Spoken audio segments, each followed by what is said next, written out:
శుక్లాంబరధరం విష్ణుం శశివర్ణం చతుర్భుజం ప్రసన్నవదనం ధ్యాయేత్ సర్వవిఘ్నోపశాంతయేత్. గురుర్బ్రహ్మా గురుర్విష్ణుః గురుర్దేవో మహేశ్వరః గురుః సాక్షాత్ పరబ్రహ్మ తస్మై శ్రీగురవే నమః.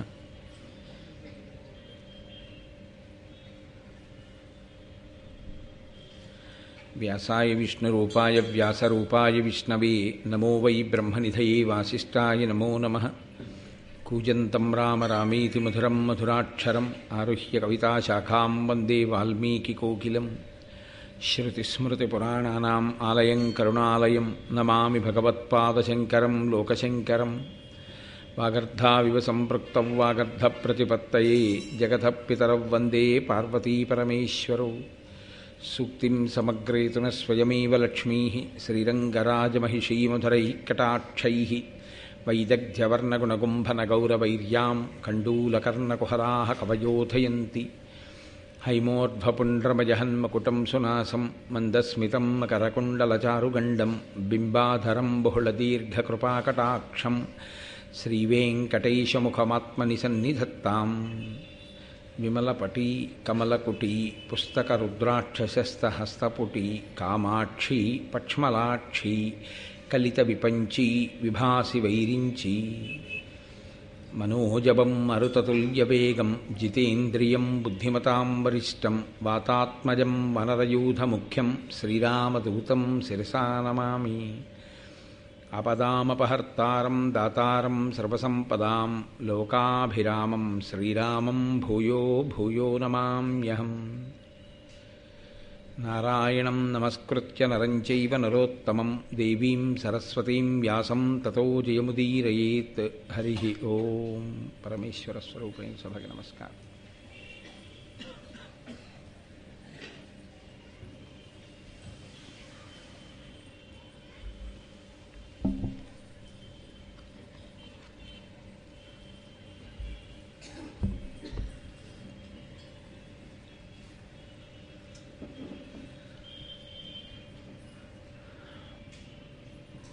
దేవవ్రతుడు తండ్రి కోరుకున్నటువంటి వనితని ఆయనకి భార్యని చేయడం కోసం భీషణమైనటువంటి ప్రతిజ్ఞ చేసినటువంటి కారణం చేత భీష్ముడు అని ఆయనని దేవతలు ఋషులు కీర్తించి పుష్పవృష్టి కురిపించి ఆయన పట్ల తమ ఆదరభావమును వెల్లడి చేస్తే తండ్రి స్వచ్ఛంద మరణాన్ని వరంగా ఇచ్చాడు. తదనంతరము సత్యవతీదేవిని మహానుభావుడు శంతన మహారాజు గారు భార్యగా స్వీకరించాడు. సత్యవతీదేవి కారణజన్మురాలు. మీకు నేను ఆ వెనక ఉన్నటువంటి వృత్తాంతాన్ని నిన్న కూడా ఆవిష్కరించాను. కారణజన్మురాలైనటువంటి సత్యవతీదేవి శంతన మహారాజు గారికి భార్య కావడం చేత ఏది సాధించగలిగింది? ఆవిడ కొత్తగా చంద్రవంశానికి, ఆ భరత వంశానికి, పూర్వవంశానికి ఆవిడ చేసినటువంటి మహత్తరమైనటువంటి విశేషమేమి అన్న కోణంలో సత్యవతీదేవి యొక్క గాథని కూడా మీరు ఇవాళ పరిశీలనం చేసేటటువంటి అవసరం ఉంటుంది. ఆవిడ్ని భార్యగా స్వీకరించినటువంటి శంతన మహారాజు గారికి మళ్ళీ 2 కుమారులు కలిగారు. చిత్రాంగదుడు, విచిత్ర వీర్యుడు అని వాళ్ళిద్దరికీ పేర్లు. దీర్ఘాయుష్మంతుడై ఈ 2 పిల్లలు పుట్టిన తర్వాత చాలా కాలం బ్రతకలేదు శంతన మహారాజు గారు. ఆయన శరీరాన్ని విడిచిపెట్టేశాడు. విడిచిపెట్టేసిన కారణం చేత ఈ పిల్లలిద్దరూ ఇంకా చిన్నవాళ్లుగా ఉన్నారు. వాళ్ళు యువకులు కూడా కాలేదు. కాబట్టి యథార్థానికి అంత పెద్ద భూమండలాన్ని పరిపాలించేటటువంటి సమయంలో రాజు గతించి పిల్లలిద్దరూ ఇంకా చిన్నవాళ్లుగా ఉండడం, భీష్ముడు నేను రాజ్యాన్ని స్వీకరించను అని చెప్పడం శత్రురాజులకు మహదవకాశం. నేను సింహాసనాన్ని స్వీకరించను అన్న ప్రతిజ్ఞతో పాటుగా భీష్ముడు ఒక ప్రతిజ్ఞ చేశాడు. ఈ సింహాసనం మీద సత్యవతీదేవి యొక్క కుమారులే కూర్చుంటారు తప్ప నేను కూర్చోను. కూర్చున్నటువంటి సత్యవతీదేవి యొక్క కుమారులను మేము అనువర్తిస్తాం. అనువర్తించి ఈ సింహాసనం మీద ఆయన వంశంలో ఆయన యొక్క సంతతి వారు కూర్చుని ఉండేటట్లుగా నిరంతరము జాగ్రత్త తీసుకుంటాను, రాజ్య పరిరక్షణ భారాన్ని స్వీకరిస్తాను అన్నాడు. ఇందులో మీరు కొంచెం జాగ్రత్తగా పరిశీలనం చేస్తే దాశరాజు కోరాడు తప్ప సత్యవతీదేవి నోరు విప్పి కోరినట్టుగా, భీష్ముని పట్ల ఆవిడికి ఎప్పుడైనా వైముఖ్యం ఉన్నట్లుగా, ఆవిడ సవతి కొడుకు అన్న భావనతో భీష్ముణ్ణి ఎక్కడైనా అగౌరవపరిచినట్టుగా భారతంలో ఎక్కడా సాక్ష్యం లేదు. కోరినవాడు దశరాజు గారు, ఆమెను వివాహం చేసుకుందాం అనుకున్నవాడు శంతన మహారాజు గారు. ఆమె ప్రమేయం ఏమీ లేదు. ఆమె శంతన మహారాజుకే భార్య అవుతుంది అని చెప్పినవాడు ఉపరిచర వసువు. ఆమె ఎప్పుడూ భీష్ముడికి రాజ్యం ఇవ్వద్దని కానీ, భీష్ముడు కడుపున పుట్టేటటువంటి బిడ్డలకి రాజ్యం రాకూడదని కానీ అసలు కోరవలసినటువంటి అవసరం ఉన్న సత్యవతీదేవి అటువంటి పెడబుద్ధితో కూడినటువంటి కోరిక కోరినట్టు మహాభారతంలో లేదు. లేదా తండ్రి అయిన దాశరాజు అటువంటి కోరిక కోరితే, నాన్నగారు మీరు నా అభ్యున్నతిని కోరి చాలా మంచి కోరికలు కోరారు అని ఆవిడ అన్నట్లుగానూ లేదు. అంటే ఆవిడికి వివాహం అయిన తరువాత కూడా, పోని భీష్ముని పట్ల ఈయన ఇంతటి బలవంతుడు, నా కొడుకులు చేతకాని వాళ్ళు అన్న విషయం స్పష్టం అయిపోతే ఏమైనా భేదభావం అంకురించిందా? కించిత్ అసూయ ఉంటుంది కదండి. ఏమదృష్టమో శంతనుడి యొక్క మొదటి భార్య గంగమ్మకు పుట్టిన పిల్లాడేమో ఇంతటి తేజోవంతుడు, నాకు పుట్టిన పిల్లలేమో ఇంత చేతకాని వాళ్ళు అన్న భావన ఎక్కడో గోచరించాలి. కానీ సత్యవతీదేవి అలా అనుకున్నట్లుగా కూడా లేదు. కాబట్టి ఒక సంక్లిష్టమైనటువంటి పరిస్థితి చంద్రవంశంలో ఏర్పడుతున్నటువంటి సమయంలో, అత్యంత ప్రమాదకరమైనటువంటి పరిస్థితి ఏర్పడబోతున్న సమయంలో, సింహాసనం శూన్యమైపోయేటటువంటి రోజు దగ్గరకు వచ్చేస్తోంది.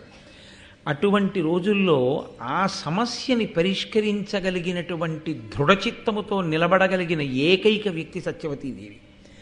ఆవిడ ఎక్కడైనా వైక్లభ్యాన్ని పొందిందో, ఆవిడ ఎక్కడైనా ధర్మాన్ని అనుసరించడంలో తత్తరపాటు పడిందో, ఇక చంద్రవంశంలో ఆ సింహాసనం మీద కూర్చోవడానికి అధికారులు లేరు. అక్కడతో అయిపోయింది. శంతన మహారాజు గారితో అయిపోయింది.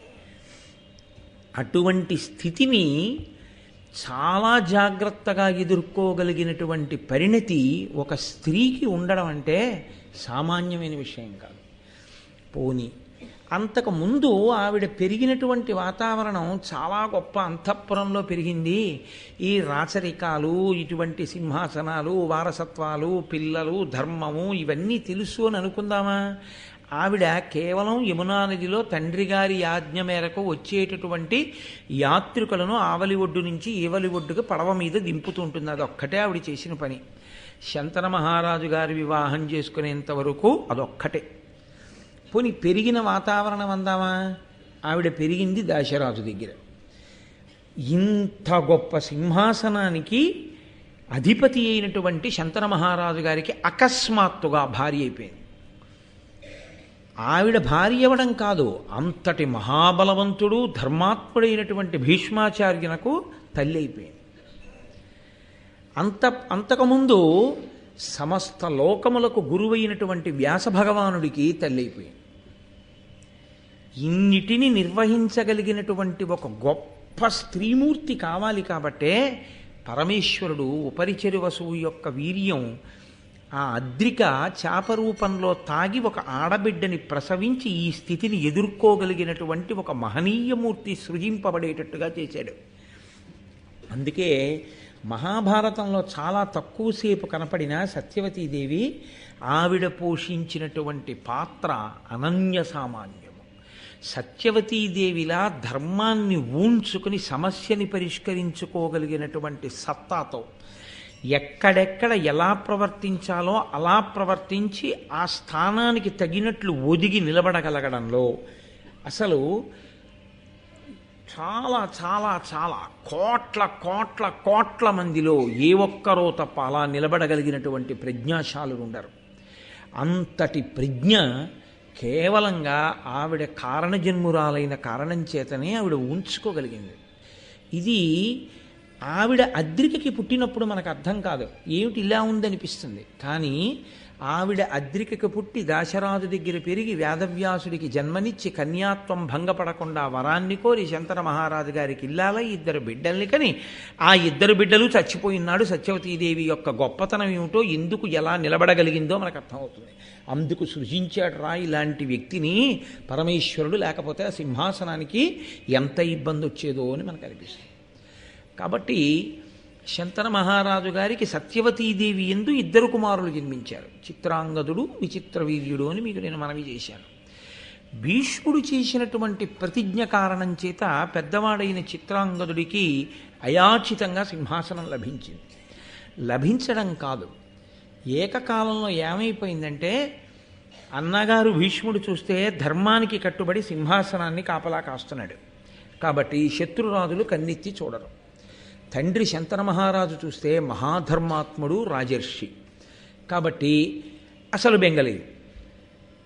భీష్ముడికి రావలసిన రాజ్యమా అనుకోకుండా తనకు వచ్చేస్తుంది. పోని తర్వాత ఏమైనా ఇబ్బందులున్నాయా? అసలు లేవు. తమ్ముడు ఏమైనా ప్రజ్ఞావంతుడా? రేపొద్దున్న తన తోడ పుట్టినవాడు సత్యవతీదేవికి ఏమైనా ప్రజ్ఞావంతుడా? అంత ప్రజ్ఞావంతుడేం కాడు విచిత్రవీర్యుడు. కాబట్టి ఇప్పుడు చిత్రాంగదునికి ఏర్పడినంత సానుకూల పరిస్థితి పుట్టుకతో అసలు ఎవరికీ ఉండదలా. A luckiest person born under a lucky star to a golden stomach under with a silver spoon in his mouth అంటూని ఇంగ్లీష్లో ఒక ప్రొవర్బ్ చెప్తుంటారే, అలా అంత అదృష్టంతో పుట్టాడు. అటువంటి చిత్రాంగదుడు ఇన్ని అవకాశాలను ఈశ్వరుడు ఇస్తే అహంకారంతో కాల రాచుకున్నాడు. ఇవన్నిటినీ దేనికి స్వీకరించగలిగాడంటే, నా అంత గొప్పవాడు ఎక్కడుంటాడు, నా అంత అదృష్టవంతుడు ఎక్కడుంటాడు, నా అంత తెలివైనవాడు ఎక్కడుంటాడు, భావిరాసు. ఈ ఒక్క అహంకారం అతన్ని ఏం చేసిందంటే దేవతల్ని, ఋషుల్ని, గంధర్వుల్ని ఎవరినీ లెక్క పెట్టకుండా చేసింది. ఎక్కడ అహంకారం పెరిగిందో, ఎక్కడ దేవతలు బాధపడ్డారో, ఎక్కడ ఋషులు బాధపడ్డారో అక్కడ మనం ఎంత గొప్పవాళ్ళమని మనం అనుకుంటున్నామో అక్కడ అనుకోని రీతిలో పరమేశ్వరుడు ఒక గొప్ప అవకాశాన్ని సృజించి దాని చేత ఆ వ్యక్తి మడిసిపోయేటట్టు చేస్తాడు. నరసింహావతారం రాలా నీ కోరికలు కోరుకుంటే హిరణ్యకశిపుడు. కాబట్టి ఇప్పుడు చిత్రాంగదుడు అని పేరున్నటువంటి వేరొక గంధర్వుడు ఒక ఆయన ఉన్నాడు. ఒకసారి ఆయనకి ఈయనకి పెద్ద యుద్ధం ప్రారంభమైంది. దేనికి ప్రారంభమైందంటే ఇందులో మళ్ళీ ఇదో విచిత్రమైనటువంటి లక్షణం ఒకటి ఉంటుంది. ఈ పేరు నీకన్నా ఉండాలి, ఈ పేరు నాకన్నా ఉండాలంటుంటారు. ఎందుకంటే అదొక గొప్పతనం. ఈ పేరు నాకు ఒక్కడికే ఉండాలి, భూమండలం మీద నీకు ఉండకూడదు అంటూ ఉంటారు. అది నన్నయ్య గారు చెప్పారా అన్నది అవసరం లేదు. అటువంటి అహంకారం ఉన్నటువంటి వాడికి మనసులో ఉంటుంది. మీరు పురాణాలని పరిశీలనం చేసినప్పుడు ఇలాంటివి చాలా కనపడతాయి మీకు లోకంలో. కాబట్టి ఇప్పుడు ఈయన ఆ చిత్రాంగదుడు గంధర్వుడి మీదకి యుద్ధానికి వెళ్ళాడు. ఆయన అన్నాడు, మనం యుద్ధం చేయడానికి నీకు సైన్యం నాకు సైన్యం ఎందుకు, మన ఇద్దరం ద్వంద్వ యుద్ధం చేద్దాం. కాబట్టి ఇతరులు జోక్యం చేసుకోకూడదు. ఇప్పుడు ఏమైంది, అవతల భీష్ముడు ఆదుకోవడానికి రావడానికి లేకుండా పోయింది. శంతన మహారాజు గారా వాళ్ళిద్దరూ యువకులు కాకముందే శరీరం వదిలేశాడు. పెద్ద కొడుకు అయినందుకు భీష్ముడు చేసింది ఏమిటంటే ధర్మం తప్పకుండా అంత్యేష్టి సంస్కారం చేసి తండ్రి ఉన్నత లోకాలు పొందడానికి కొడుకు చెయ్యవలసినటువంటి విధులనన్నింటినీ పరమశాస్త్రీయంగా నిర్వహించాడు. ఇప్పుడు ఈ చిత్రాంగదుడు ఆ చిత్రాంగదుడితో యుద్ధం ప్రారంభం చేశాడు. నరగంధర్వాధిపులియ్యిరువురు చిత్రాంగదులు సహింపక అని నొండొరు తాకి వీక పొడిచిరి హిరణ్వతీ తీరమున అహీన బలాఢ్యుల్ వాళ్ళేమీ తక్కువ బలవంతులేం కారు, మహాబలవంతులైనటువంటి ఆ గంధర్వుడైనటువంటి చిత్రాంగదుడు, శంతన మహారాజు గారి కొడుకైనటువంటి చిత్రాంగదుడు ఇద్దరూ కలిసి హిరణ్వతీ నదీ తీరంలో ద్వంద్వ యుద్ధం ప్రారంభం చేశారు. గంధర్వుడు మోసపూరితమైనటువంటి యుద్ధంలో వెంటాడి వేటాడి శంతనుని కుమారుడైనటువంటి చిత్రాంగదుణ్ణి చంపేశాడు. దాంతో అసలు పెళ్ళి అవ్వలేదు, భార్య లేదు, పిల్లలు లేరు. పట్టాభిషేకం చేశాడు భీష్ముడు చిత్రాంగదుడికి సింహాసనం మీద కూర్చోమని. తన అహంకారంతో అందరినీ లక్ష్య పెట్టకుండా తిరిగినటువంటి ప్రవర్తన చేత శత్రువుని కొని తెచ్చుకుని గంధర్వుడితో ద్వంద్వయుద్ధం చేసి చిత్రాంగదుడు మరణించాడు. కాబట్టి ఇప్పుడు విచిత్ర వీర్యుణ్ణి తీసుకెళ్లి సింహాసనం మీద కూర్చోబెట్టారు. అంటే మీరు ఒక విషయాన్ని గమనించాలి. ఒక్కొక్కసారి మనిషి చాలా చిన్నతనంలో చిన్న వయస్సులో గొప్ప అనుభవాన్ని పొందేస్తాడు. ఎవ్వరికీ లేనంత పరిణితి వచ్చేస్తుంది. ఎందుకు వచ్చేస్తుందో తెలుసా అండి? అతను ఉన్నటువంటి స్థానం, ఆ స్థానం చేత ఆ పరిణితి వచ్చేస్తుంది అంతే. చాలా మర్యాద కలిగినటువంటి కుటుంబం, ఎంతో చక్కటి కుటుంబం, సంతోషంగా కాలం గడిచిపోతోంది. కింద 3 చెల్లెళ్ళు, పైన ఒక్క అన్నగారిగా పుట్టాడు. తల్లి తండ్రి ఎంతో ప్రేమతో ఉన్నారు. తండ్రి గారు మహాగౌరవనీయుడు, ఎంతో కీర్తి ప్రతిష్టలు ఉన్నవాడు. అకస్మాత్తుగా తండ్రికి ఏ వడగాడ్పో కొట్టి చచ్చిపోయారు. ఇప్పుడు ఈ పిల్లవాడికి చాలా చిన్నతనం నుంచే పెద్దరికం వచ్చేస్తుంది. ఎందుకో తెలుసా అండి? ఆ చెల్లెళ్ళకి ఎవరికి పెళ్లి సంబంధానికి వెళ్ళనివ్వండి, రేపు ఎవరు చూస్తారు ఈ అమ్మాయిని అని అడుగుతారు. నేను చూస్తానని వాడికి చెప్పడం అలవాటైపోతుంది. అలవాటై ఆ చెల్లెళ్ళ పెళ్ళిళ్ళు చేసి, వీడికి ఇంకా పెళ్ళి అవ్వదు కానీ ఆ చెల్లెళ్ళకి పెళ్ళిళ్ళు చేసి వాళ్ళకి సారిచ్చి పంపించి వియ్యాల వారితో మాట్లాడి పురుటికి తీసుకొచ్చి ఆ పుట్టినటువంటి పిల్లల్ని మళ్ళీ అత్తవారింటికి పంపించి ఇలా ఇన్ని చేయడంలో వీడు పెళ్లి చేసుకోకముందే వీడికి చాలా పరిణితి వచ్చేసి అసలు వీడి పెళ్లి వేళటికి వీడికి పెద్దవాళ్ళు ఎవరో ఏమీ చెప్పక్కర్లేదు, వీడే చెప్పేస్తాడని. ఎందుకని అంటే మనిషి ఒక్కొక్కసారి అలా త్రోయబడతాడు. అది ఆ కర్తవ్యనిష్ట నుంచి తప్పుకున్న వాడికి అలా నిలబడగలిగిన ప్రజ్ఞ ఉండదు. ఆ కర్తవ్యనిష్టతో నిలబడిన వాడు ఆ పరిణితిని పొందుతాడు. మహానుభావుడు భీష్ముడు తాను కూర్చోవాలి సింహాసనం మీద, తన పెళ్లి చేసుకోవాలి, అది వదిలేశాడు. ఇప్పుడు ఆయనకి కూడా కొత్తగా ఒక విషయం తెలుస్తోంది. చిత్రాంగదుడు మరణించాడు, విచిత్ర వీర్యుడు సింహాసనం మీద ఉన్నాడు. తండ్రి ఏం చెప్పాడు? ఒక్క కొడుకు కాడురా అని చెప్పాడు. ఇప్పుడు విచిత్ర వీర్యుడికి కాని ఏదైనా జరగరానిది జరిగిందో అంతే. సింహాసనానికి చాలా సంక్లిష్ట స్థితి ఏర్పడిపోయినట్టు లెక్క. అది జరగకూడదు. చిత్రాంగదుల్లా ఇతను ఎవరి మీదకి యుద్ధాలకు వెళ్ళడమో, లేకపోతే యుద్ధానికి అన్నది ఒకటి పిలవాలి ఏమిటి, క్షత్రియులకి తప్పదు, వెళ్ళవలసి ఉంటుంది యుద్ధానికి. ఏ ప్రమాదమో పొటమరించకముందే విచిత్ర వీర్యుడికి వివాహం జరిగి విచిత్ర వీర్యుడికి బిడ్డలు కలగాలి. ఆయన అంత పెద్ద ప్రజ్ఞాశాలని కానీ అంత గొప్ప చరిత్ర ఉన్నవాడని కానీ ఎక్కడా లేదు మహాభారతంలో. కాబట్టి ఇప్పుడు ఈ చేతకాని వాడికి పిల్లని కూడా ఎవరు ఇవ్వరు, తనే తీసుకురావాలి పిల్లని కూడా. తన పరాక్రమాన్ని, తన శౌర్యాన్ని, తన తేజస్సును అడ్డుపెట్టి పిల్లని తెచ్చి వీడికి ఇచ్చి పెళ్లి చేస్తే కనీసం వీడు సంతానాన్ని కంటే వాళ్ళని సింహాసనం మీద కూర్చోబెట్టాలి. అంటే మీరు ఇదే భీష్ముడిని జీవితాంతం వెంటాడింది. తరువాతి కాలంలో భీష్మాచార్యుల వారి ఆలోచనల్ని విచిత్ర వీర్యుడిని కూర్చోపెట్టడం సింహాసనం మీద అన్న పరిస్థితి దగ్గర నుంచి, చిత్రాంగదుడు చచ్చిపోవడం అన్న దగ్గర నుంచి భీష్ముడి ఆలోచనలన్నీ ఇంకొకలా ఉంటాయి.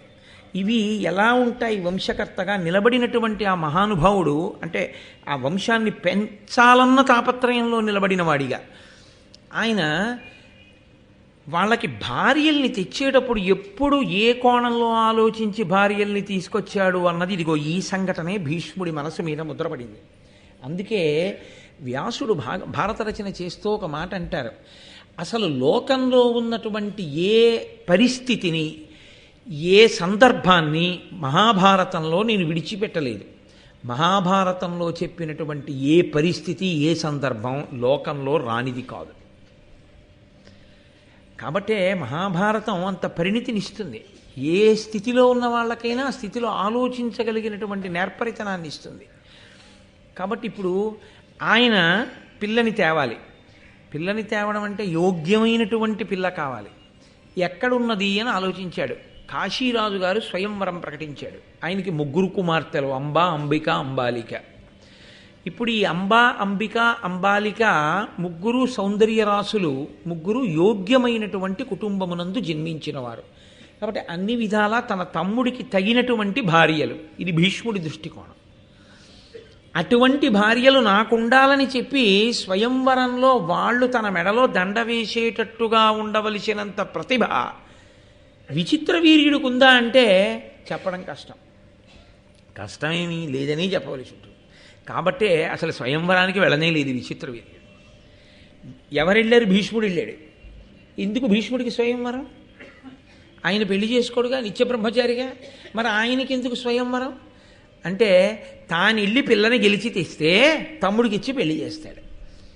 మళ్ళీ ఇక్కడ ఒక పెద్ద ధర్మ సంక్లిష్టం. అలా చెప్పకుండా పట్టుకొస్తే స్వయంవరంలో వాళ్ళ పరాక్రమం తీసుకురావచ్చు క్షత్రియులు రాక్షస వివాహం అని. ఎవరెత్తికెళ్ళారో వాడు చేసుకోవాలి. కాబట్టి ఇప్పుడు భీష్ముడు చేసుకోవాల్సి ఉంటుంది. కాబట్టి భీష్ముడు మహాధార్మికుడు. ఆయన స్వయంవర మంటపానికి వెళ్ళాడు. వెళ్ళి అక్కడ ఆ కాశీరాజుని చూసి, దేశంలో ఉన్న రాజులందరూ వచ్చారు యోగ్యులైనటువంటి స్త్రీలు కాబట్టి, వారు మనకి దండ వేస్తే మనకి భార్యాస్థానంలో ఉంటే వంశం పరిఢవిల్లుతుందని. ఇంతమంది రాజులు సమావేశంలో ఉండగా ఆ ముగ్గురు కన్యల్ని సభామంటపంలోకి వెళ్ళి తన రథం ఎక్కించుకున్నాడు. ఎక్కించుకుని కాశీరాజు వంక చూసి సభామధ్యంలో ఒక మాట చెప్పాడు. నేను సుక్షత్రియుడను, శంతర మహారాజు గారి యొక్క కొడుకుని. నేను ఈ ముగ్గురు పిల్లల్ని కూడా అపహరించి తీసుకెడుతున్నాను. ధైర్యం ఉండి నాతో పోరాటం చేసి నిలబడగలిగిన వాళ్ళుంటే నాతో యుద్ధం చేసి పిల్లల్ని దక్కించుకోవచ్చు. క్షత్రియులకు అధికారం ఉంది కాబట్టి పిల్లల్ని నేను రాక్షస వివాహము కొరకు తీసుకెడుతున్నాను. కానీ ఈ పిల్లల్ని నేను చేసుకోను. నేను మిమ్మల్ని అందరినీ ఓడించినా వీళ్ళని నా తమ్ముడి కొరకు తీసుకెడుతున్నాను. నా తమ్ముడికి ఇచ్చి వివాహం చేస్తాను అని ప్రకటన చేశాడు సభలో. ఈ ప్రకటన చెయ్యగానే, నా ఎనుజునకు వివాహము సేయగా కన్యాత్రయంబు చేకొని బలిమింపోయదా అడ్డంబగువా రాయత భుజిశక్తి అడ్డమగు ఆజిమొనన్. యుద్ధంలో ఎవరైనా నన్ను ఎదుర్కొనగలిగిన వాళ్ళుంటే రండి, మిమ్మల్ని ఓడించి తీసుకెడతాను. తీసుకెళ్ళేది నా ఎనుజునకు వివాహము సేయగా, నా తమ్ముడికిచ్చి పెళ్లి చేస్తాను. మొత్తం రాజులందరూ ఇదేమిటిది, తన తమ్ముడి కోసం పట్టుకెళ్ళిపోతుంటే మనం ఇంత చేతకాని వాళ్ళగా నించోడమా, రండి అన్నారు. ఇప్పుడు ఒకే ఒక కారణానికి రాజులందరూ ఒక ఎత్తు అయ్యారు, భీష్ముడొక్కడు ఒక ఎత్తు అయ్యాడు. ఇందులో మీరు ఒక విషయాన్ని జాగ్రత్తగా గమనించండి. విచిత్ర వీర్యుణ్ణి కూడా తీసుకునే వెళ్ళొచ్చా సభకి? భీష్ముడి ఆలోచన ఏమిటో తెలుసా అండి? ఆయన ఎంత ధర్మపరాయణుడంటే, యుద్ధంలో ఒకవేళ భీష్ముడు నిహతుడైపోయాడు అనుకోండి, ఒకవేళ భీష్ముడు పడిపోయాడు, ఆ పిల్లని అక్కడున్న వాళ్ళు ఎవరో చేసుకుంటారు.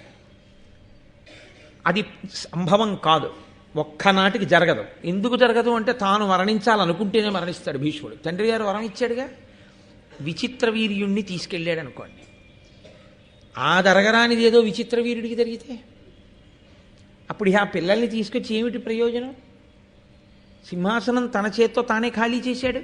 అందుకని విచిత్ర వీర్యుణ్ణి అంతఃపురంలో ఉంచి తాను వెళ్ళాడు స్వయంవరానికి. అంటే ఆయన ఎంత ఏ మాట అన్నాడో ఆ మాటకి ఎంత ప్రేమాస్పదుడై కట్టుబడ్డాడో చూడండి. ఒక అన్నగారు తండ్రి లేనటువంటి స్థితిలో తండ్రిగా నిలబడాలంటుంది ధర్మశాస్త్రం. నిజంగా తండ్రిలాగే నిలబడ్డాడు భీష్ముడు. ఆయనకి ఒకటి పెళ్ళయిందా, కానీ ఎంత పరిణతో చూడండి, ఎంత విశాల హృదయమో చూడండి మహానుభావుడిది. ఆ ముగ్గురు పిల్లల్ని తీసుకుని వస్తున్నాడు. మిగిలిన రాజులందరూ ఆయన మీదకి యుద్ధానికి వచ్చారు.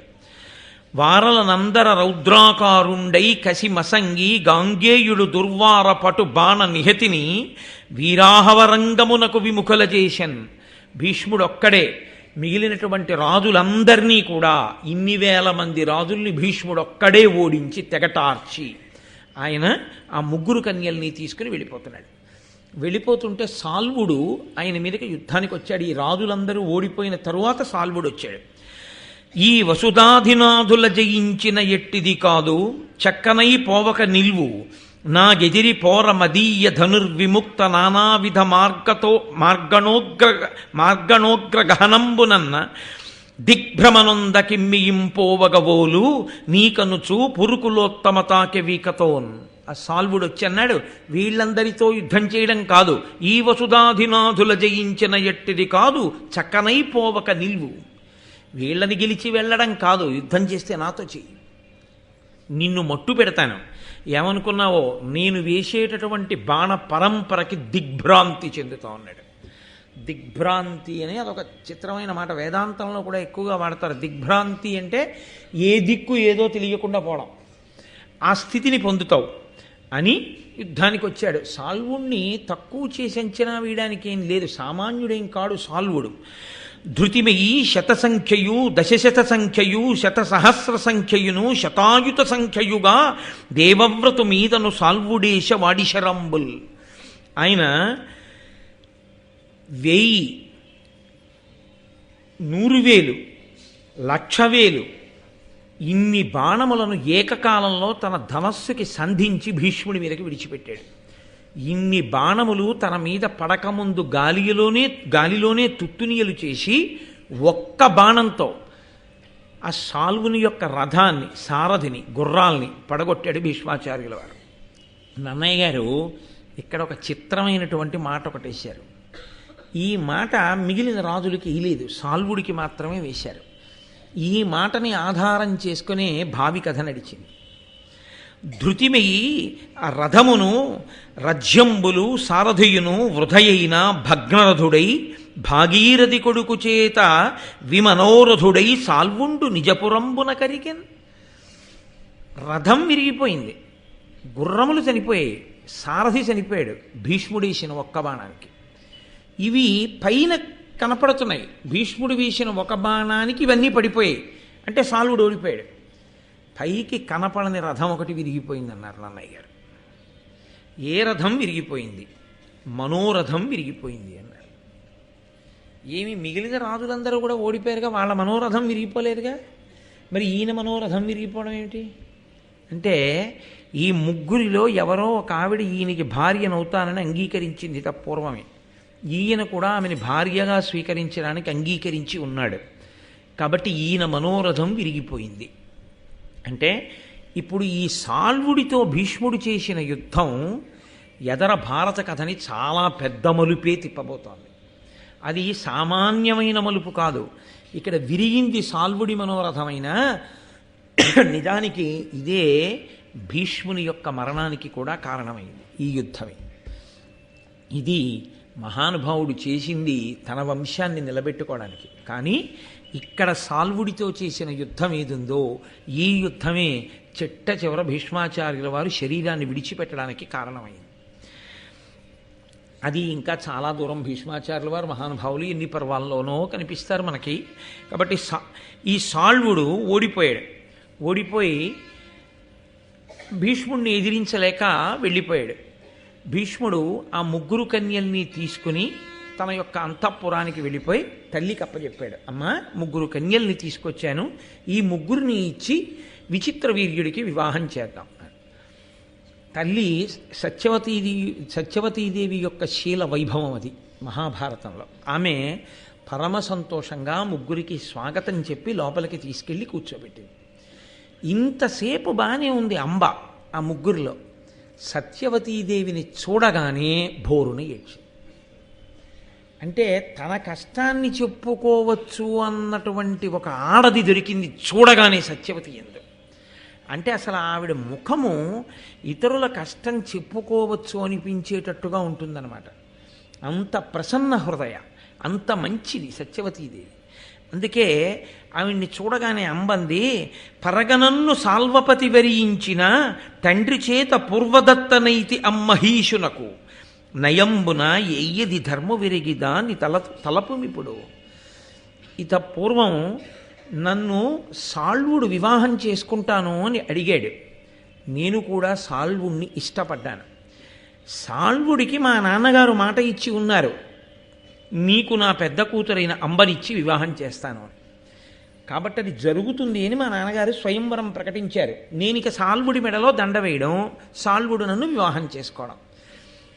ఖచ్చితంగా ఇంకా కొద్ది నిమిషములు మిగిలి ఉందనగా అందరూ అవాక్కా అయ్యేటట్టుగా, తన కొరకు కాదు తన తమ్ముడి కొరకని ముగ్గురిని రథం ఎక్కించి భీష్ముడు తీసుకొచ్చాడు.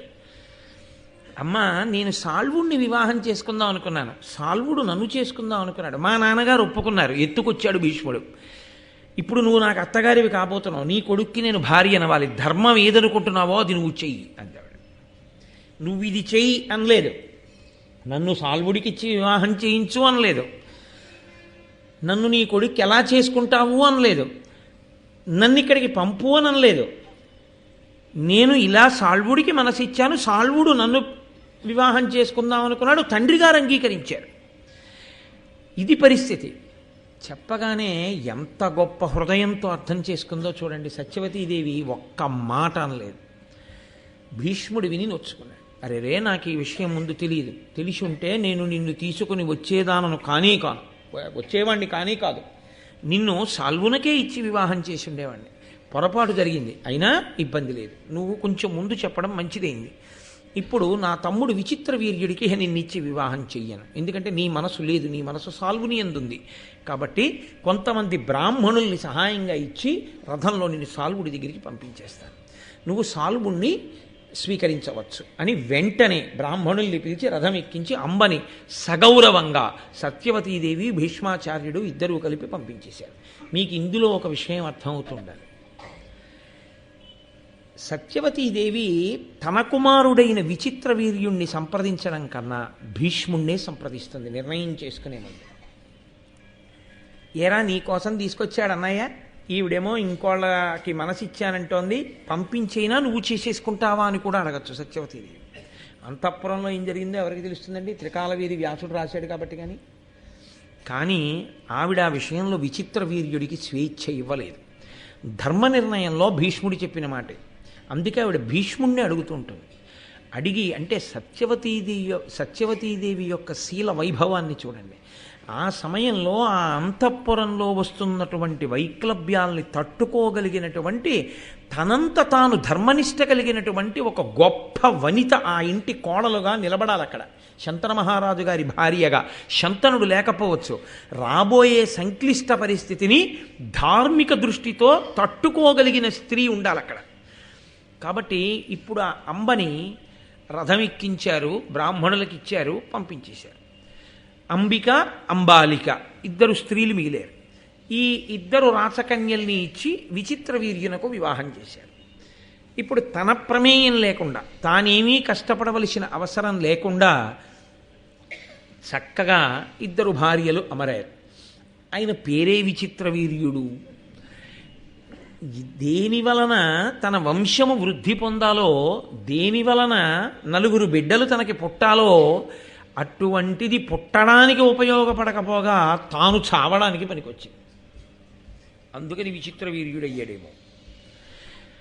ఆయన అపారమైనటువంటి భోగ లాలస కలిగినటువంటి వాడు. అది అగ్నిహోత్రంలో పోసిన నెయ్యి. ఆ కామాతురతకి ఇంకా ఒక అవధి లేదు.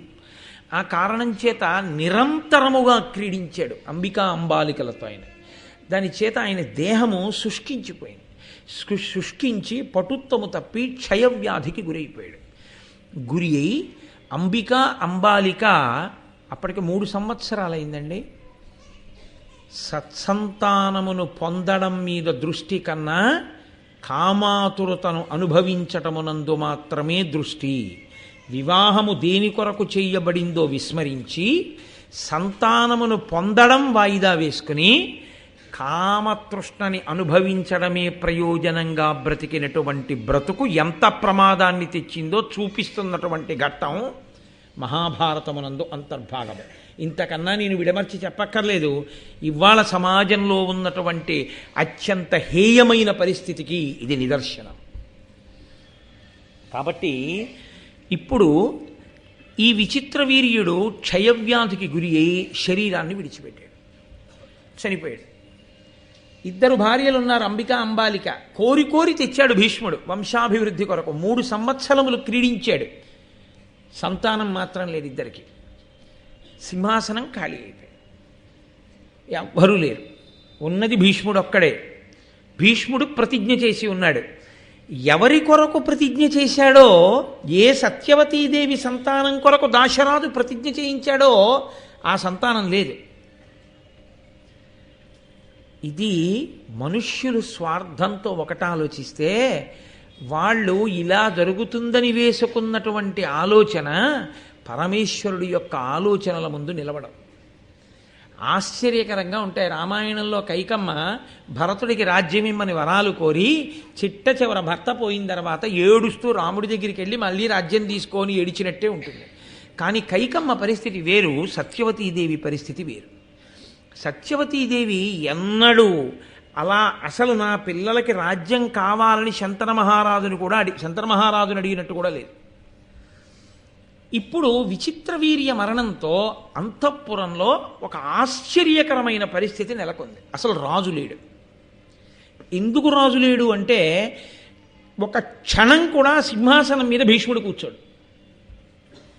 రాజు లేకపోతే ఏమవుతుందో తెలుసా అండి? నెలకి కురవవలసిన వానల్లో ఒక వాన ఆగిపోతుంది, ఒక వర్షం ఆగిపోతుంది. కాబట్టి సస్యములు లభించవు. అంటే కావలసినంత పంట పండదు. కావలసినంత పంట పండదు కాబట్టి దేని ధర పెరగాలో దాని ధర పెరగదు, దేని ధర పెరగకూడదో దాని ధర పెరుగుతుంది. ఎప్పుడూ పెరగకూడనిది ఏది తింటే తప్ప మనిషి బతికి నిలబడలేడో, అన్ని స్థాయిలలో ఉన్న వాళ్ళకి లభ్యము కావాలో ఆ ధర పెరగకుండా ఉంచగలగడం ప్రభుత్వం యొక్క చిత్తశుద్ధికి తార్కాణం. బియ్యం దొరకట్లేదు, ముత్యాలు దొరుకుతున్నాయి అన్నారనుకోండి, రెండూ తప్పే. ముత్యాలు తేరగా దొరకకూడదు. ముత్యాలు షేరు 3 రూపాయలకి, బియ్యం షేరు 300 రూపాయలకి ఇస్తున్నారనుకోండి, అంటే ఏదో రాజ్యంలో తేడా వచ్చేసిందని గుర్తు. ముత్యాల ధర పడిపోయింది, అది పోయింది వర్తకం. ఇప్పుడు దాని విలువ పోయింది.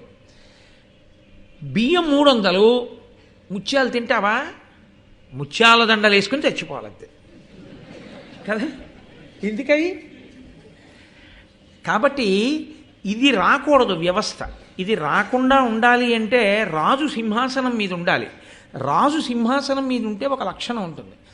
రాజు సకల ప్రజల యొక్క అభ్యున్నతిని కోరి నిరంతరం యజ్ఞయాగాది క్రతువులు చేస్తూ ఉంటాడు. పైగా శత్రురాజులు ఎప్పుడు పొంచి ఉంటారు. శత్రురాజులు దాడి చేసి అప్పటి వరకు కూడబెట్టినటువంటి ఐశ్వర్యం అంతకు ముందు ఉన్నటువంటి రాజుల యొక్క వైభవాన్ని బట్టి ఆధారపడి ఉంటుంది. ఏదో కొత్తగా ఏర్పడిన రాజ్యం అనుకోండి, కొంత ఐశ్వర్యం ఉంటుంది. అప్పటికే మహాబలవంతుడైనటువంటి రాజు పరిపాలన చేసి ఉన్నాడనుకోండి, ఆయన దండయాత్రలు చేసి కూడపెట్టి తీసుకొచ్చినటువంటి నిధి నిక్షేపములు, కట్టినటువంటి భవంతులు, కొన్ని వేల సంవత్సరములుగా ఏర్పడిపోయినటువంటి వాటితో రాజధాని నగరం పరిఢవిల్లుతోందనుకోండి, దొంగలు, దోపిడీదారులు, శత్రురాజులు వీళ్ళు దోచుకోవడానికి పడుతుంది. అందుకని ఎంతమంది దోచుకుంటారో మీరు ఊహించలేరు. ఆ దోచుకోవడంలో ఒక ఉన్మాదం ఏర్పడుతుంది. అప్పుడు ఇది మనం చెయ్యవలసిన పనా అన్న యుక్తాయుక్త విచక్షణ ఉండదు. ఒక యజమాని చాలా కష్టపడి అందంగా ఒక భవంతిని నిర్మించుకున్నాడు. చక్కటి గాజువి అందమైనటువంటి భగవన్మూర్తులు నిలబెట్టి ఉంటాయి ఆ గదిలో. యజమాని లేనప్పుడు ఒక 50 మంది దొంగల ఇంట్లో ప్రవేశించారు. వాళ్ళకి అయ్యో మనం ఇప్పుడు ఈ మూర్తిని పడగొట్టడం ఏమిటని ఏమైనా ఆలోచన ఉంటుందా? ఈ గాజు మందిరాన్ని బదలగొట్టడం అంటే ఏమైనా ఉంటుందా? వాడు దోచుకునేటప్పుడు అడ్డొచ్చినవన్నీ తోసేస్తాడు. తోసేస్తే అవన్నీ వికారమైపోయి ఆ ఉన్మాదానికి సాక్ష్యాలుగా నిలబడిపోతాయి తర్వాత ఇంట్లో జరిగినటువంటి పరిణామములు. మీకు అంతవరకు ఎందుకండి? హంపి విజయనగరాన్ని కృష్ణదేవరాయల వారు పరిపాలించి తదనంతర కాలంలో రామరాయల వారు అకస్మాత్తుగా ఆ మోసపూరితమైనటువంటి యుద్ధంలో తుంగభద్రా నదికి అవతల వైపు బళ్ళకి కాగడాలు కట్టి చీకట్లో పంపించేస్తే సైన్యం వెళ్ళిపోతోందనుకుని తన సైన్యాన్ని పంపించేశాడు రామరాయలు. వాళ్ళు చీకట్లో తెప్పలు వేసుకుని నది దాటి ఈవలి ఒడ్డుకు వచ్చి విజయనగర సామ్రాజ్యంలో రామరాయలు వారు ఏనుక్కి నల్లమందు పెట్టేశారు. అది ఉన్మాదం వచ్చి ఆ రాజును కూడా ఎక్కించుకోకుండా కింద పారేశారు, చంపేశారు రామరాయలు వారు. రామరాయలు చచ్చిపోయిన తర్వాత విజయనగర సామ్రాజ్యంలో విజయనగరం కోటని 6 నెలలు దోచుకున్నారు. 6 నెలలు రాత్రింపవళ్ళు దోచుకున్నారు దాంట్లో ఉన్న ఐశ్వర్యాన్ని. అంటే అంత కన్ను ఉంటుంది, అంత ఐశ్వర్యం ఉన్నటువంటి సింహాసనాల మీద, అటువంటి అంతఃపురాల మీద. కాబట్టి మీరు దాన్ని ఒక కాకతాళీయంగా ఏదో చాలా సామాన్యమైన విషయంగా మీరు భావన చేయకూడదు. ఇప్పుడు ఈ ఉద్విగ్నత ఎక్కడి వరకు ఎడుతుందంటే రాజ్యం అంతటా విస్తరిస్తుంది. సింహాసనం ఖాళీ అయిపోయింది. చిత్రాంగదుడు చచ్చిపోయాడు, విచిత్రవీర్యుడు చచ్చిపోయాడు, భీష్ముడు ఉన్నాడు మహానుభావుడు కూర్చోడు సింహాసనం మీద, రాజు లేడు. ఇప్పుడు తీర్పు చెప్పేవాళ్ళు లేడు. రాజు లేకపోతే, ప్రభువు లేకపోతే ఎవరికి తోచినటువంటి నీతి వాళ్ళు పాటించడం మొదలు పెడతారు. ధర్మము క్షీణించిపోతుంది లోకంలో. మళ్ళీ దీన్ని దారిలోకి తేవాలంటే సామాన్యమైన విషయం కాదు. ఎప్పటికీ వంశాంకురం పుట్టాలంటే పుడతాడు. వాడు ఎప్పుడు పెరిగి పెద్దవాడవుతాడు, ఎప్పుడు వాడు సింహాసనం మీద కూర్చుంటాడు. ఇప్పటికి 2 చిత్రాంగదుడు విచిత్ర వీర్యుడికి సంతానం కలగలేదు. ఏ గ్రహణం పట్టిందో ఆ సింహాసనం మీద ఓ ప్రభువు కూర్చుంటాడు. అసలు ఇది కొమ్ములు తిరిగినటువంటి మహానుభావులైనటువంటి మగవాళ్లే డీలా పడిపోయేటటువంటి సందర్భం. అందున ఎన్నడూ అసలు అంతఃపుర స్త్రీగా, ఒక మహారాణిగా, శంతన మహారాజు భార్యగా బయటికి రావడం కూడా తెలియనటువంటి సత్యవతీదేవి ఈ హఠాత్ పరిణామానికి ఎంత ఖిన్నురాలైపోతుందో అసలు ఆవిడ ఆలోచించగలదా ఏమైనా? ఇంకా ఎవరూ రాలేదు, దోచుకోలేదంటే ఒక్కటే కారణం. ఆనాడు దాశరాజుకి ఇచ్చాడు భీష్ముడు మాట, నేను వీళ్ళకు పుట్టే బిడ్డలకి నేను ఈ సింహాసనం మీద కూర్చోపెట్టి కాపాడడమునందు నేను కృతకృత్యుడనవుతానన్నాడు. అందుకని రాజప్రతినిధిగా తాను రాజ్యరక్షణ చేస్తున్నాడు. భీష్ముడు నిలబడి ఉండగా ఎవరొస్తారు? ఇప్పుడు కొత్తగా ఓ ప్రయత్నం చేయడానికి మొన్ననేగా అంబాలిక స్వయంవరంలో రాజులందరూ కలిపి భీష్ముడి చేతిలో ఓడిపోయింది. భీష్ముడి యొక్క తేజస్సుకి భయపడి ఎవ్వరూ రాలేరు. కానీ ఎన్నాళ్ళలా? దానికి ఒక పరిమితి ఉంటుందిగా. ఎన్నాళ్ళు రాజప్రతినిధి పెట్టి పరిపాలిస్తారు? రాజేడి ఇంత సంక్లిష్టమైన పరిస్థితిని దిద్దవలసిన కర్తవ్యం ఎవరి మీద ఉంది ఇప్పుడు? భీష్ముడా సత్యవత? భీష్మునిదా అంటే భీష్మునిది కూడా ఉంది. కానీ భీష్ముడు అన్ని వేపులా తలుపులు మూసుకుపోయినవాడు. ఎందుకని అంటే తాను చేసిన శపథమే తనకు అడ్డు. తాను బిడ్డల్ని కనలేడు, తాను వివాహం చేసుకోలేడు, తాను రాజ్యం చెయ్యలేడు. తన తమ్ముళ్ళ భార్యలైనటువంటి మరదళ్ళని ఇక ఇలా ధార్మికమైన మార్గం వేరొకటి ఉంది, మీరు సంతానమును పొందవచ్చేమో అన్న విషయాన్ని కూడా వాళ్ళతో చర్చించలేడు. అది చాలా అసహ్యకరమైన విషయం. తాను చర్చించేది కాదు. తన తల్లితో కూడా అటువంటి విషయాలు తాను ప్రస్తావిస్తే సవతి కొడుకు ఎటు తిరిగి ఎటుస్తుందో తెలియదు ఈ పరిస్థితిలో. కాబట్టి ఇంకా ఇప్పుడు ఆ సామ్రాజ్యానికి మిగిలిపోయిన ఆధారం ఏమిటో తెలుసా అండి? ఆశ్చర్యకరంగా చంద్రవంశంలో క్షేత్రం ఉంది, బీజం లేదు. అంతవరకే మీరు అర్థం చేసుకోవాలి. అంతకన్నా నేను వివరణ చేయక్కర్లేదు. ధర్మపత్నులు ఉన్నారు, భర్తలు లేరు. కాబట్టి ఎలా వంశాంకురాలు రావడం? మానవ సహజమైనటువంటి స్థితిలో మనుష్య సంతానంగా ఉండాలి అంటే స్త్రీ పురుష సంయోగం చేత మాత్రమే జన్మించాలి. భర్తలు లేరు. ఇది భీష్ముడు ఎలా మాట్లాడే సందర్భం. ఇక్కడ చొరవ తీసుకుని మాట్లాడగలిగినటువంటి ప్రజ్ఞ, ఆ పెద్దరికం, తల్లిగా ఏ విషయాన్నైనా సంప్రదించడానికి అధికారము కలిగిన యోగ్యత, దీన్ని ధార్మిక కోణంలో విచారణ చెయ్యగలిగినటువంటి స్థితి ఒక్క సత్యవతీదేవిది. ఇప్పుడు ఆవిడ భీష్ముణ్ణి పిలిచి 2 రకాలుగా సంప్రదించవచ్చు. ఒకటి, నా కోడళ్ళున్నారు, నా కొడుకులు లేరు. ఇప్పుడు నా కోడళ్ళకి ఇంకొక రకమైన ధర్మ మార్గం ఏమైనా ఉంటుందా వంశం నిలబడడానికి అని అడగడం ఒక ఎత్తు. నీవు పెళ్లి చేసుకోనాన్నా, నువ్వు పెళ్లి చేసుకుని నువ్వు సంతానమును పొంది నువ్వు రాజ్యంలో సింహాసనం మీద కూర్చుండిపో, సింహాసనం నువ్వు తీసుకుని నువ్వు పెళ్లి చేసుకుని సంతానాన్ని కానీ సింహాసనాన్ని ఇచ్చే అని చెప్పడం ఒక పద్ధతి. సత్యవతీదేవి పూర్తి స్వార్థమున్నదైతే రెండవ ప్రతిపాదన ముందు తీసుకురావాలి. తన కోడళ్ళకి బిడ్డలు పొందే అవకాశం ఏమైనా ఉందా, ఇది విచారణ చెయ్యాలి. ఆవిడ నిస్వార్థపరురాలైతే భీష్ముణ్ణి పిలిచి విశాల హృదయంతో, నువ్వు మీ నాన్నగారి కొరకు శపథం చేశావు, ఆ తండ్రి గారు వెళ్ళిపోయారు, ఇప్పుడు శంతన మహారాజు ఊహించని స్థితి వచ్చింది, ఇప్పుడు నువ్వు భీష్మించడంలో అర్థం లేదు. కాబట్టి నువ్వే ఇక సింహాసనం మీద కూర్చుని వివాహం చేసుకుని నీ పుత్రులకు సింహాసనవి, నువ్వు నా కొడుకువే, కాబట్టి నేను అది చూసి సంతోషిస్తాను తప్ప సింహాసనం ఖాళీగా ఉండిపోయింది అన్న అమర్యాద రాకుండా చూడు. రాజు లేడు, రాజపత్ని ఉంది. కొడుకులు లేరు, రాజమాత ఉంది. కొడుకున్నాడు, సింహాసనం మీద కూర్చోడు. అప్రతిష్ట నాకు వచ్చింది కాబట్టి నువ్వు కూర్చో అని చెప్పవలసిన కర్తవ్యంలో సత్యవతీదేవి ముందు భీష్ముణ్ణి కూర్చోమంటుందా, తన కోడళ్ళకి సంతానం కలిగే మార్గం ఏమైనా ఉందా అని అడుగుతుందా? ఈ రెండిటిలో ఏది ముందు మాట్లాడుతుందన్న దాన్ని బట్టి సత్యవతీదేవి శీలం ఆవిష్కరింపబడుతుంది. ఆవిడ స్వచ్ఛత, ఆవిడ విశాల హృదయం అక్కడ తెలుస్తుంది. కాబట్టి ఒక హేయమైన విషయాన్ని చూసినట్టుగా దయచేసి మీరు ఈ ప్రత్యేక సందర్భాన్ని చూడకూడదు. ఎంత సంక్లిష్టమైన స్థితి ఏర్పడిందో, ఉన్న వ్యక్తులు ధర్మాన్ని పట్టుకోవడానికి ఎలా ప్రయత్నిస్తున్నారో మీరు చూడాలి. అంబాలిక ఏ మాట మాట్లాడలేదు, వారి దుఃఖంతో వారు ఉన్నారంతే. కాబట్టి ఇప్పుడు ఆ మహాతల్లి పిలిచి భీష్ముణ్ణి దగ్గర కూర్చోబెట్టుకుంది. ఆవిడ సంప్రదించాలంటే మంత్రుల్ని కూడా సంప్రదించవచ్చు, భీష్ముణ్ణి పక్కన పెట్టి. ఎందుకో తెలుసా అండి? ఏమో భీష్ముణ్ణి అడిగితే అసలు ఇంకొక ధర్మ మార్గం కూడా ఏమైనా ఉందన్నది చెప్పడేమో, చెప్పకుండా తానే సింహాసనం మీద కూర్చునే మార్గం చూసుకుంటాడేమో. అందుకని భీష్ముణ్ణి అడగకుండా ముందు మంత్రుల్ని, పురోహితుల్ని, కుల పెద్దల్ని అడుగుదాం అని కూడా ఆలోచించవచ్చు కదండి. అంతవరకు ఎందుకండి? నేను ఒక్క మాట అంటాను, మీరు కొంచెం విశాల హృదయంతో స్వీకరించండి. ఒక ఆవిడుంది, వివాహం అయింది, కడుపున బిడ్డలు పుట్టలేదు, బావగారుల అందరూ మరణించారు, మరుదులు మరణించారు, అకస్మాత్తుగా భర్త చనిపోయాడు.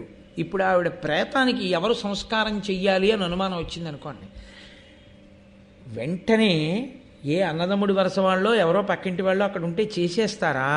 ఎవరినైనా పిలిచి అసలు ఎవరండి ఈవిడికి ఎవరున్నారు వాళ్ళు చెయ్యొచ్చా, లేకపోతే వాళ్ళకి ఒకసారి ఫోన్ చేయమని విచారణ చేస్తారా? విచారణ చేస్తారు కదా. ఇంత గహనమైన విషయం అండి, ఇదేం సామాన్యమైన విషయం కాదు. చంద్రవంశంలో వచ్చిన ఆపద ఇది. ఇది తట్టుకునే ప్రజ్ఞావంతురాలు కావాలి. అందుకొచ్చింది సత్యవతీదేవి ఇంటి కోడలిగా. ఇంటి ప్రతిష్ట కోడలు నిలబెడుతుంది అంటే ఇది కారణం. కోడలంటే ఎక్కడి నుంచో వచ్చిందని కాదు, ఎక్కడి నుంచో వచ్చినా ఇంటికి. అందుకే మామగారు శరీరం విడిచిపెట్టేసిన తర్వాత కడుపున పుట్టినటువంటి కొడుకు ఒళ్ళో తలపెట్టుకు చచ్చిపోవాలని కోరుకుంటాడు. కొడుకుని కౌగిలించుకోవాలని కోరుకుంటాడు తండ్రి. కొడుకుతో కలిసి ఉండాలని కోరుకుంటాడు తండ్రి. చచ్చిపోయాక మాత్రం తనకి శ్రాద్ధం పెడుతుంటే కోడలు దీపం పెడితే తప్ప శ్రాద్ధాన్ని స్వీకరించాడు. కోడలది అంత గొప్ప పాత్ర. ఇంటికి కోడలు వస్తున్నప్పుడు కొడుకు కాదుట సంతోషించేది, ఎంత పొంగిపోయేవాడో మామగారు. అందుకే ఆడదాని జీవితంలో చాలా పెద్ద కష్టం, పూడ్చలేనంత నష్టం జరిగిందని ఎప్పుడంటారంటే ఆడపిల్ల తండ్రి చచ్చిపోయినప్పుడు కాదు, ఆడపిల్ల మామగారు చనిపోయినప్పుడు. ఆడపిల్ల తండ్రి వెంటనే రెండో స్థానంలోకి దిగిపోతాడు. తన కూతురు అని ఆలోచించవలసిన అవసరాన్ని ఆ పిల్ల మామగారు ఇవ్వడు అసలు. ఎందుకు ఆలోచించడోట తెలుసా అండి? నా కూతురుని మాత్రమే ఈయన ఆలోచించగలడు. నా కూతురు కాకపోయినా ఎక్కడో పుట్టినా నా ఇంటికి కోడలిగా వచ్చింది, నా కొడుకు చేయి పట్టింది, నా కొడుక్కి సంతానాన్ని కంది, నా ఇంటి పేరుతో నా వంశాన్ని ఉద్ధరించింది. పిచ్చి తల్లి ఎక్కడి నుంచో వచ్చింది. ఆ అమ్మాయి నా ఇంట సుఖపడకపోతే, నా ఇంట ఆ అమ్మాయి సంతోషించకపోతే కాల్సనా నా పెద్దరికం? దేనికి? మా మామగారు ఉన్నాడు, ధర్మాత్ముడు, మహానుభావుడు. మా మామగారిని కోడలు సంతోషించకపోతే నేను ఉండి ఏం ప్రయోజనం అనుకుంటాట మామగారు. అందుకే కూతురు సంతోషించడం కన్నా కోడలు సంతోషించేటట్టుగా ప్రవర్తించేవాడు ఎవరంటే మామగారే. అది సహజంగా మామగారి ఎందు ఉంటుంది అంటారు. నాకు ఇన్నాళ్ళు ఉపన్యాసమే చెప్పాను, ఇప్పుడిప్పుడు నిజమేనని నాకు అనిపిస్తోంది, అసలు కోడలు రాకముందే. అంటే నాకు బాగా అర్థమవుతోంది, నిజంగా కోడలే వస్తే నెత్తి మీద ఎంత పెట్టుకుని ఊరేగిస్తానన్న విషయంలో నాకు ఇప్పుడు అర్థమవుతోంది. అయ్యో పిచ్చి తల్లి ఎక్కడి నుంచో వస్తుంది, ఆ అమ్మాయి ఇంత సంతోషించాలి, ఇంత సుఖపడాలి, ఆ అమ్మాయి నా వంశాన్ని ఉద్ధరించేటటువంటి పిల్ల, ఎంత సంతోషించాలో నా ఇంటికి వచ్చని ఆలోచన ఇంకా రాకముందే చేస్తున్నానంటే ఏ మామగారైనా అలా ఆలోచిస్తాడనే నేను నమ్ముతున్నాను. కాబట్టి ఆవిడ బ్రాహ్మణుల్ని, మంత్రుల్ని, కుల పెద్దల్ని సంప్రదించలేదు. ఇది సత్యవతీదేవి యొక్క శీల వైభవాన్ని మీరు గుర్తించాలి. కేవలం కథాపరంగా చదవడం కాదు, మీరు ఆ నాటకీయతని, ఆ సందర్భాన్ని మీరు ఉద్విగ్నతతో ఆ పద్యం చదువుతున్నప్పుడు అందులో ప్రవేశించి చూడాలి ఆ పాత్రల్ని. మీరు అంతఃపురంలో కూర్చుని వింటున్నట్లుగా మీరు భారతం చదివితేనే పాత్రల యొక్క వైశిష్ట్యం, ఆ వ్యక్తుల యొక్క వైశిష్ట్యం మీకు అవగతం అవుతుంది. కాబట్టి ఇప్పుడు ఆవిడ భీష్ముణ్ణి పిలిచింది, నాయన నువ్వు ఒక ఉపకారం చెయ్యాలి.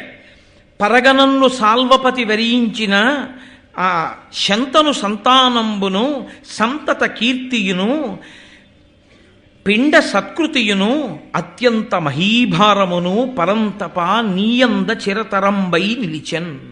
ఆవిడంది భీష్ముడే ఉత్తరాధికారి నిర్ణయం చేసేసింది. ఆవిడ ఇంకేం అడగలేదు భీష్ముడిని, తల్లిగా ఆవిడ నిర్ణయం చేసింది. ఇది ఆవిడ విశాల హృదయం. కాబట్టి ఆవిడ రెండో ప్రతిపాదన తీసుకోవాలా, మొదటి ప్రతిపాదన తీసుకుని శంతన సంతానంబును, శంతన మహారాజు గారి యొక్క సంతానం పరిఢవిల్లాలి, ఆ వంశం నిలబడాలి. సంతత కీర్తియును, ఎప్పుడూ ఆ వంశం కీర్తి గణించినదై ఉండాలి. అంటే ఇందులో అంతర్లీనంగా ఓ మాట ఉంది, నేను కన్నాను 2 కొడుకుల్ని, పనికి మాలిన వాళ్ళు, నీ కడుపున పుట్టాలి మంచి కొడుకు. ఇప్పుడు నువ్వెంత మంచి కొడుకువో అంత మంచి కొడుకు పుట్టాలి.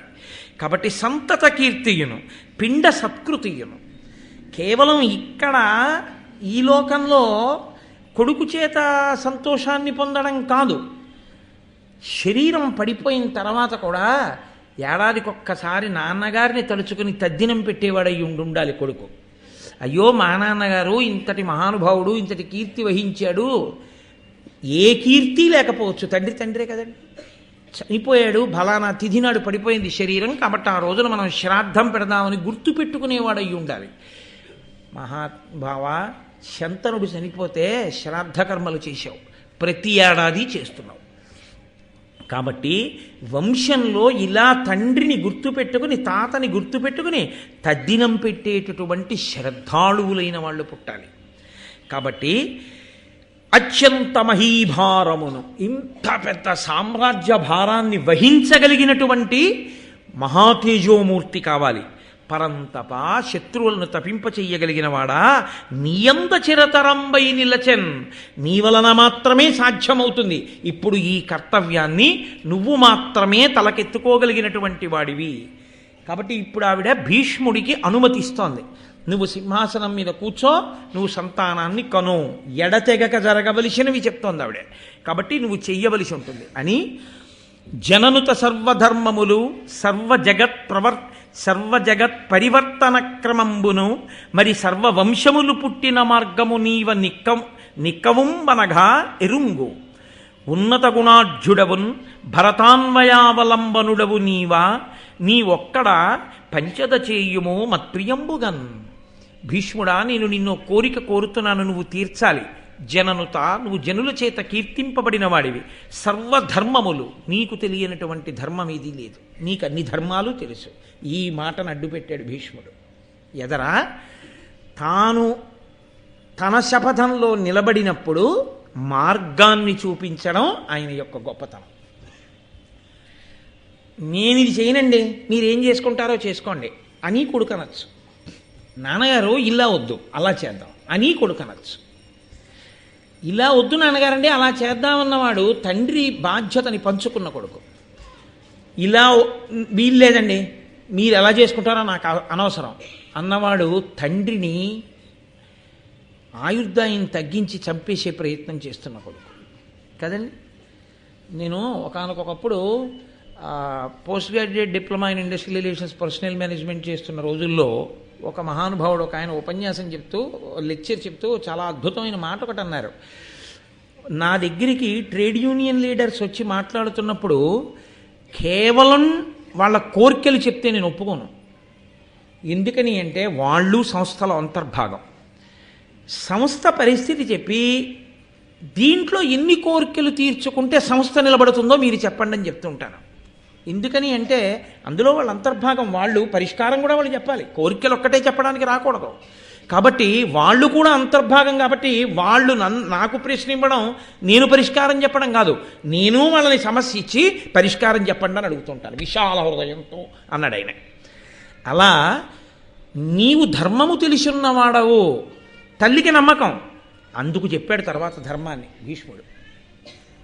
జననుత సర్వధర్మములు సర్వ జగత్ పరివర్తన క్రమంబును, ఈ లోకములన్నీ కూడా ఎలా మారుతూ ఎలా ఇలా ఈ స్థితికి చేరుకున్నాయో అన్నీ నీకు తెలుసు.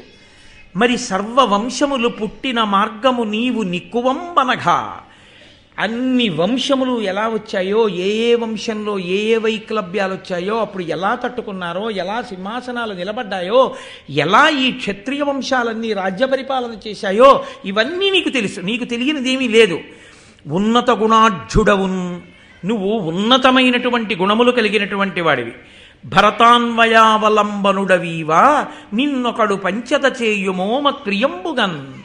మహానుభావా, నువ్వు ఈ భరత వంశాన్నంతటినీ కూడా నిలబెట్టవలసినటువంటి వాడివి.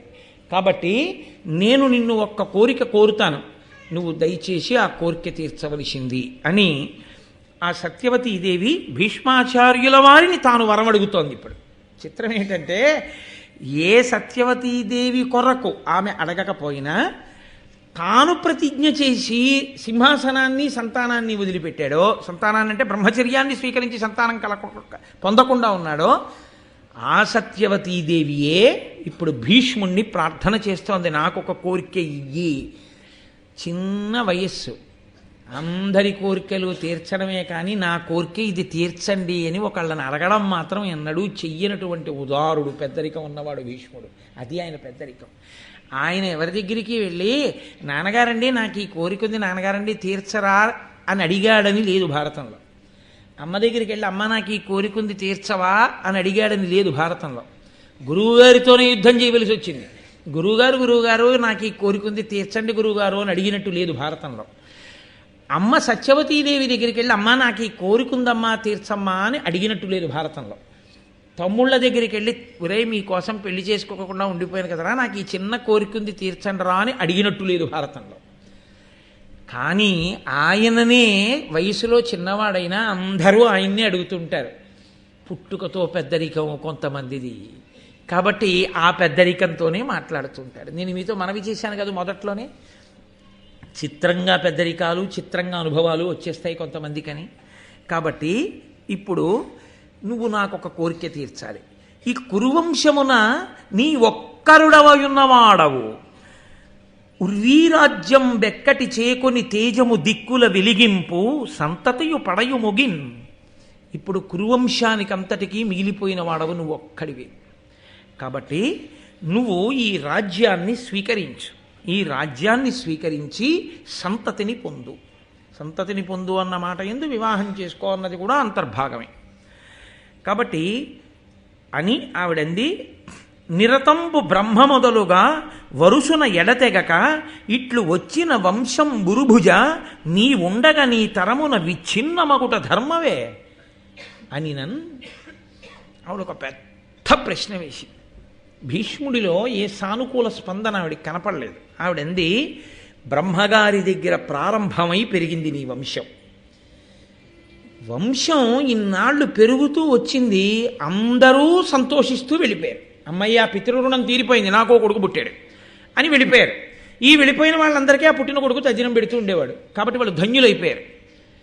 నీకు బాధగా లేదా? బ్రహ్మగారితో ప్రారంభమైనటువంటి మీ వంశం నీ దగ్గర ఆగిపోతోంది. చంద్రవంశంలో కట్టకడపటి వాడివి నువ్వే, ఇక నీ తర్వాత ఎవరు లేరు. ఆగిపోయింది చంద్రవంశం. ఈ సింహాసనం మీదకి ఎవరు వస్తారో తెలియదు. సింహాసనం అలా వదిలేయి, వంశం పోయిందిగా. ఇహ ఈ గోత్రనామాలతో పూజ లేదుగా, నీరాజనం లేదుగా, చేయించేవాడు లేడుగా, అంతరించిపోయిందిగా. ఇంకా అంతకన్నా దారుణమైన స్థితి, ఆ వంశం అంతరించిపోగా నువ్వే చిట్ట చివరి వాడి అవడం ఎంత దారుణమైన విషయం రా. కాబట్టి భీష్మ నా మాట విను. ఇది ధర్మమా వంశం ఆగిపోవడం? ఆగిపోకూడదని కదా ధర్మజ్ఞులు చెప్తున్నారు. ఆగిపోకుండా చూసుకోవలసినటువంటి ప్రధాన కర్తవ్యం అగ్నిహోత్రము, వేదము, ఆ తర్వాత వంశపరంపర ఆగకుండా చూడాలి. కాబట్టి నీవు ఈ వంశమును నిలబెట్టాలి కదా. అంటే భీష్ముడు అన్నాడు, విని భీష్ముడనియే నీకిట్లని ఆనతి ఈయతగునే అమ్మెయి నా పల్కిన పల్కును మరి నా తాల్చిన వ్రతమును చెరుప అంత చిరుతని చెప్పుడా. అమ్మా నువ్వు ఇలా అడగచ్చా? నీకు నా ప్రతిజ్ఞ తెలియదా? అమ్మా నేను చిన్న పిల్లాడినా అమ్మా, నేను ఏ ప్రతిజ్ఞ చేశానో ఆ ప్రతిజ్ఞ ఇవాళ కుదరదులే అని మళ్ళీ వెంటనే వదిలేసి మళ్ళీ వెంటనే వచ్చి సింహాసనం మీద కూర్చుని పెళ్లి చేసుకుని పిల్లల్ని కన్నా అమ్మ, అది బాల్య చేష్టమ్మా, నీకు తెలీదా ఇది జరగకూడదని? ఇందులో విచిత్రమైనటువంటి విషయం చూడండి. ఏ తల్లి కారణం చేత తాను స్వచ్ఛంద మరణాన్ని వరంగా పొందాడో, ఏ తల్లి కారణంగా తన మీద దేవతలు ఋషులు పుష్పవృష్టి కురిపించారో, ఏ తల్లి కారణంగా లోకంలో తన పేరు మరుగునబడి భీష్ముడన్న పేరు వచ్చిందో, ఈ మూడిటిని చెరిపి లౌకికంగా మళ్ళీ తీసుకొచ్చి సింహాసనం మీద కూర్చోబెట్టి పిల్లలకు అనేటట్టు చెయ్యాలని తల్లి చూస్తాడు. అందులో స్వార్థం లేదు, ధర్మమే ఉంది. ఇప్పుడు ధర్మము అని సత్యవతీదేవి మాటకి లొంగితే తాను పూర్వం సంపాదించుకున్నటువంటి అజరామరమైన కీర్తి